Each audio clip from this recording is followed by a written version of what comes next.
welcome to episode 5 of our VMware Cloud Foundation 5.2. Toby got the numbering right. Yes, absolutely.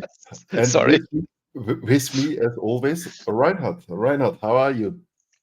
I'm great today. It's Saturday, it's a nice afternoon, and we are recording. And we are recording episode 5. Reinhard, Correct. today we have one interesting topic. Yeah, it's a little bit of a dry topic, I would say, right? It is a little bit of a dry topic, to be honest. And I think, first of all, if you see the topic name, you say, "Hey, okay, talking about backup. What the hell is going on? Why do we have a full-blown episode about backup and restore?" To be honest, but we will not really do a restore. We will only do a backup. Yes, the reason behind this is something. Let's call it the political way, or the political correctness. This is a little bit different from what maybe in the past the typical vSphere admin or the VI admin was aware of, because the VI admin says, "Yeah, I have my Commvault, my Veeam, my net backup, whatever solution, and I have configured the file-based backup in vCenter, so absolutely fine, everything is running." And this is not the true when it comes to VCF. It is, to be honest, at the end, it is also the truth, but there are some pitfalls and some interesting chapters there which you need to have in mind. And this is why we have, or why we decided to really have a full-blown episode, really talking about backup only from a VCF perspective. We will post a link, as always, below the video. There is a full article available how you can recover a VCF in the case you lost, or you have lost your whole environment. Really, the whole environment. This is the most important part. Management domain is gone, workload domain is gone, everything is gone. So related to flooding, related to fire, related to whatever kind of reason, nothing is there anymore, and you really need to start from zero. And the one last thing before I hand over to Reinhard, guys, we have, as you know, maybe you are already aware, we always do the episodes in German and in English. This time, the English session, we will show you here as well in recording. So please please bear with us that we this time we show you a video from what we have done in our environment. This was related that we said, hey, in the German episode, we have already done the full configuration. So now I hand over to Reinhard. So let's start about the general dynamics of the backup here. Why do we do the file-based backup and stuff anyhow, and then we jump through the recovery timeline? Usually we have our image-based backups of our virtual machines, right? So we use whatever backup tool we have, maybe it be Commvault, maybe it be Veeam, whatever, and you say, okay, add one of those VMs to our backup job, and they get backed up. So, and there lies the problem. All of those backups are snapshot-based. So basically you do a snapshot, and then you back up the state of the VM, and everything is fine. But hey, have you ever tried to do that with NSX? Because you will fail, because there is an advanced setting in all of the NSX managers, in all of the edges, which prevents the creation of a snapshot. In turn, the prevention of creating a snapshot where you are not able, which you are not able to do, prevents you to do a successful backup. So that path goes down the drain. So what is the, let's say, loophole or the correct way to do it? The correct way is we are going back to a file-based backup. You guys know that. You go to your vCenter, you will show you this afterwards. You go into your VAMI interface in your vCenter, and then you configure your backup there. Basically, we will do the same thing here in the SDDC manager. The SDDC manager, however, it only configures NSX. So the NSX backup. We also will show you that that it's being configured. It will, however, not configure the vCenter backup. Why? Well, because it's not implemented yet. So this you need to do on your own. So what are prerequisites? That's very easy. You need an SFTP server for the SDDC manager. We are using the SMB/CIFS protocol for our vCenter. And if you have a Linux or Windows box, you basically can put both of those backups on one of those backup boxes / repositories. Well, that's all of the surrounding and the moving parts. And the moving parts, yeah. Just one thing to add on here, please, guys, always have documentation in mind. So please verify that you are using a supported operating system for your SFTP server. So check the knowledge base, check the supported metrics, which SFTP version, which OpenSSH version, which operating system is supported, then we are ready to rumble. Correct. Yeah. So I think, Toby, let's kick off the video. Let's kick off the video with no sound. With no sound, yeah, absolutely. Yeah. So basically, before we really have a look into the backup process itself, let's have already a look into the recovery process. So as you can see from a starting point here, the article, which as mentioned is below the video in the comment, we have 3 workload domains. We have 1 management domain. We have 2 workload domains which are using the same single sign-on, and 1 workload domain with an isolated single sign-on. So, and we would like to recover everything. So we would like to recover the management domain, our workload domains, and everything needs to be recovered. So as a starting point, we need to prepare for recovery. What do we need to prepare for recovery? We need to deploy our ESXi host. So the first thing is we need to ramp up our ESXi with the supported version of our vSphere. So currently, when we're talking about 5.2, it is vSphere 8 update 3. Then, and yes, you read it correctly, we need to deploy a new cloud builder. So we really start more or less from scratch, not really from scratch, because we have the backup files, but we need really to have a new cloud builder instance available. And then we need to prepare for a potential bring up. So then we need to grab our backup files, which are hopefully stored on our SFTP servers, gather out some information, and perform the potential bring up.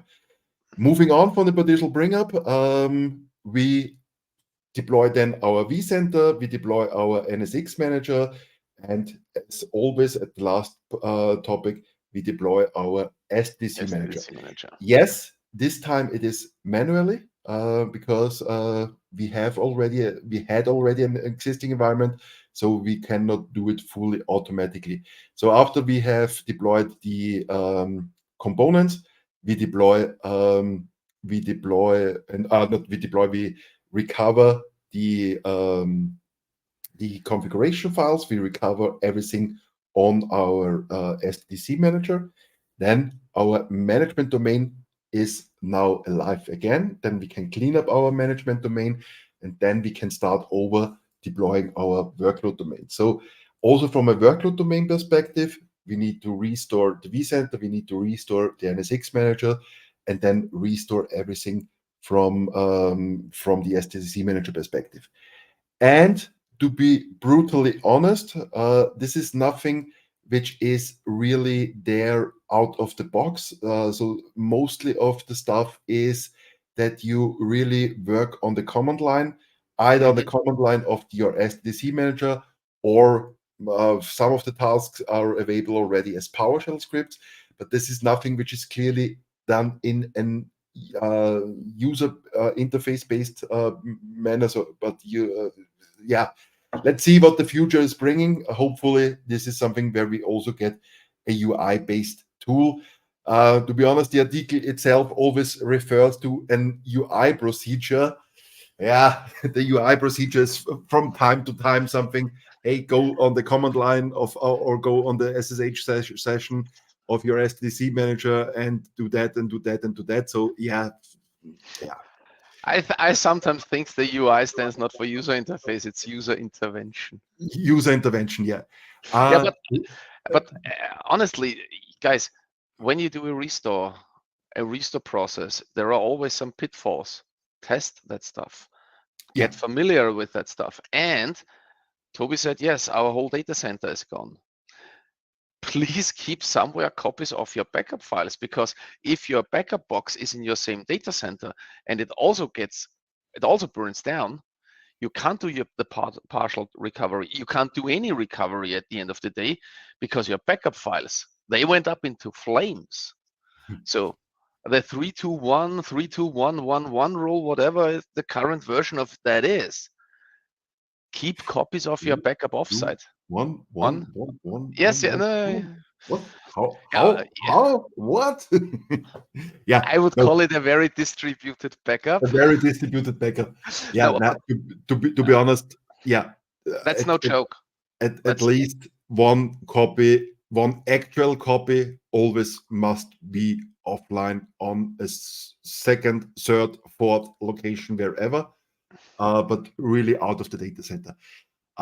One thing what I would like to add is, if you have a management domain with multiple distributed switches, please be aware that the PowerShell is not, you cannot utilize fully the PowerShell script. Then you really need to do it via the command line based approach. So this is something you should also have in mind. Restore vCenter from file-based backup. So also there, please do not utilize any image-based recovery solution to restore your VCF. You will screw it up. To be brutally honest, it will not working. Please have always the file-based solution, or please go always via the file-based approach. So, going into our SDDC manager. In the SDDC manager, we find our getting started wizard. On the getting started wizard, one of the first tasks, and also here you see it is clearly the first task to say, hey, I would like to register a backup server. So yes, we will do now the registration of our backup server. So the name of our backup server, the port, secure file transfer protocol, is running on 22 by default. If you go with a different port, yeah, no problem. Please specify it here. SDDC Manager NSX currently only are capable of utilizing SFTP. Reinhard mentioned it already before. vCenter is quite something different. Username, password, and last but not least, the location of our backup. So in our case, we go with the directory VCF backup /VCF. And it's Linux based, case sensitive, take care of that too. Absolutely. Then we can resume the configuration. Yeah, and as always, and that's the most important part in the whole backup game, just configuring backup is one thing. And then you should also start to utilize your backup. So please enable the recurring backup. Define on if you would like to have backups on a weekly base or on an hourly base, on what days of your week. Also here, there is the typical consulting answer. It depends. If I have, let's call it a straightforward, relative static environment. So I deploy my initial management domain, then maybe add 1 or 2 workload domains, and that's it. Okay, a weekly backup every Sunday will absolutely perfectly work for me. If I'm working in a highly in dynamically cloud provider environment where new workload domains comes in, cluster gets extended, new host comes in, whatever. So really, some processes are utilized. Then maybe I need to go to an hourly backup approach and say, hey, please create every 6 hours, every 12 hours, whatever time the backups. And the second part is take backup on state change. So this is also something I highly recommend to enable it to say, hey, okay, every time something is changing in my environment, a new solution gets deployed, a new edge cluster gets deployed, whatever you call it, you name it, hey, just create a backup, because the backup of the SDDC manager and my NSX environment is quite something which can be easily overseen from an file size amount, because I think the NSX manager of the management domain and the SDDC manager in total below 2 gigabyte. So I don't care about the amount of backup files. When it comes to vCenter, it can be something which is really interesting. So let's do it, the configuration. So we do it in an hourly base, and we also enable, as mentioned before, the backup of the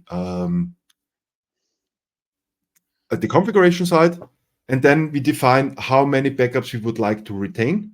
So also here, if you say, hey, I would like also have the possibility to go a little bit into the past, then you maybe say, hey, okay, I would like to retain at least 30 days, 2 weeks, whatever we have configured, 10 days in our environment now.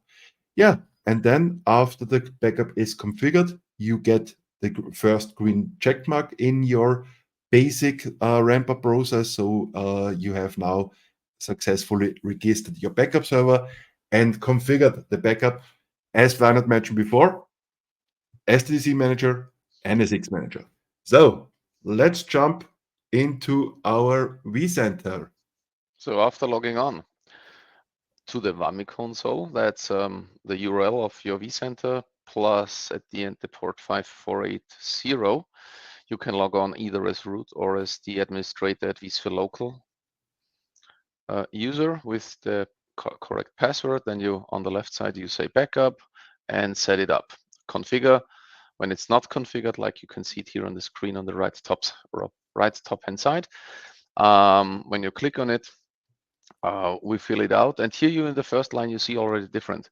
More or less, we call it the backup URL, SMB, and the backup server name. Here it is, the CIFS or SMB protocol. Of course, you have to authenticate. So username, password, and then schedule. And basically that is the same what we just did.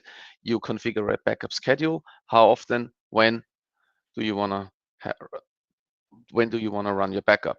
You can encrypt your backup, and also you can have the backup chain, basically a retain list. How many backups do you want to have in your history? The data, what do you want to back up?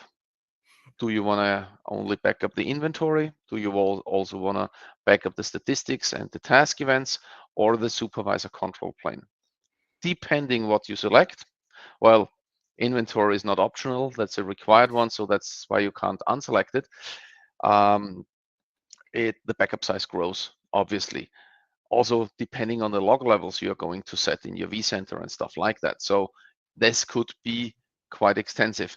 But keep in mind, this is our vCenter, which we just did set up in the last episode. And it already has 160 megabytes without any workload, because the workloads what are running are the SDDC manager, the vCenter, 3 NSX managers. That's it, right? So with more workload, because we have a collapsed or a combined management domain, these backup sizes, they will grow. Monitor that. Monitor the free space of your backup server, of your backup repository, you name it. Also monitor, are your backups working? Because this could be really how would you say that? A bad awakening when you need a restore and your backup files, well, let's put it that way, are very old, or you lost the encryption key. We, in our environment here, we say, okay, we use the same encryption key on the vCenter as we have used in the SDDC manager. Yeah, you could use different ones, but at the end of the day, if you configure everything through the SDDC manager, where is only one field for the encryption password, it will be the same anyhow. Again, What? No. It depends. No. Yes. Encryption key, because this encryption key here, Reinhard, It's different. Yes. Yeah, but it will not be overwritten from the SDDC manager. Yeah. Now what I said is, if we configure it from on the SDDC manager, the encryption key in the SDDC manager is the same as in the NSX manager. Yeah, got you. This will not be overwritten because it doesn't even get configured as of now. But how? Anyhow, yeah. And again, please test your recovery procedure. I cannot stress that enough, because very often you say, yeah, we will try this later, and then later comes earlier than you think, and then you have to jump through the hoops with, let's say, an untested backup, and you simply hope that everything works. We will, however, demonstrate also a recovery demonstrate the recovery process, most likely in a nested environment, which brings its own sort of complexity with it. But then again, a nested environment always has the good advantage. You do not need extra hardware and stuff like that. So from that perspective, that's a really good approach. So when Toby now goes on in the video, or would press the create button. Yeah, for sure. But I would like to add something, because as you see, control plane. we have enabled the supervisor control plane, or I enabled it, to be honest, because we will play around with Tanzu in our environment also in one of the future episodes. That's the reason why I have already enabled it. If you know, hey, I don't have a supervisor cluster in my management domain or in a workload domain, yeah, please just do not enable it, because it makes no sense. Yeah, then we have configured our backup, and then we said select here backup now, and let's run the first manual backup just to verify it. For, as Reinhard mentioned before, just here for personal better feeling, hey, everything is working fine, everything is running fine. Also, one thing I would like to add, please ensure that if you have configured the schedule in your SDDC manager, that the vCenter is utilizing nearly the same schedule. So maximum 1 minute behind of the SDDC manager, you should start the backup of your vCenter. Please ensure that you don't say, hey, okay, SDDC manager is backupping on Monday and vCenter on Friday, because then you will also run into issues when you do a restore. So the backup window between SDDC manager, NSX manager, and vCenter in a VCS environment needs to be less than 50 minutes. So inside those 50 minutes, all of the components needs to be backupped. Otherwise, some keys are changing, or some configuration information is not populated as expected, and then you will run again into issues. Yeah. As Reinhard mentioned also before, please verify that the backup is stored. So go onto your backup server, verify that you see the cluster node backups, the inventory summary. Those two directories are from NSX. The SDDC manager backup is from our SDDC manager. And in our case, we selected that the vCenters or the vCenter should have his own backup file or his own backup location. So there is our vCenter, and also there you can see our backup is stored. Our backup location is working as expected. So everything fine from this perspective. So we have successfully configured the backup of our SDDC manager. With the configuration of the SDDC manager, automatically the NSX manager gets reconfigured. We will have a look into that in a couple of minutes. And also our vCenter backup is now configured. So everything fine from this perspective. So we have successfully done all of the necessary steps. So let's have a look into NSX. As you can see is here, also the backup location of our NSX environment has been changed. It's using the same backup location as the SDDC manager, and also the interval status is configured. So also NSX will do successful the backup into our backup location.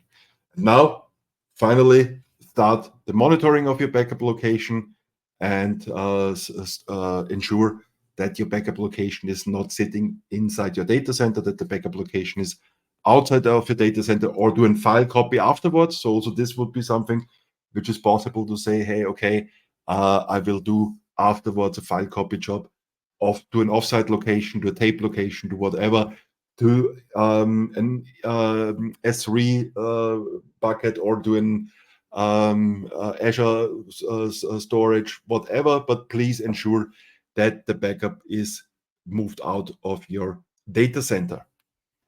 Yeah, and this brings us to the end of episode number 5. This time talking about backup. In episode number 6, we will talk about authentication. So the next step of our getting started wizard, we will talk about the different options we have, how we can authenticate against our VMware Cloud Foundation. Reinhard, famous last words. Every store will ever work, will always work. Yeah. No, like I said, don't trust an untested backup process. Trust but verify your backup process. Yep. And also your backup data, what you've taken, because there might be file corruption. There are too many things which can go wrong. If you think at the VCF installation, there are many moving parts, many dependencies, because all of the dependencies, yes, we talked about the ESX service, which you need to set up, but there is DNS, NTP, network preparations you need to do. All of that needs to go first, right? So, and even if you say, yeah, okay, let's try that, you will need a chunk of time for doing this. So again, have fun restoring your VCF infrastructure. We know we had. Good.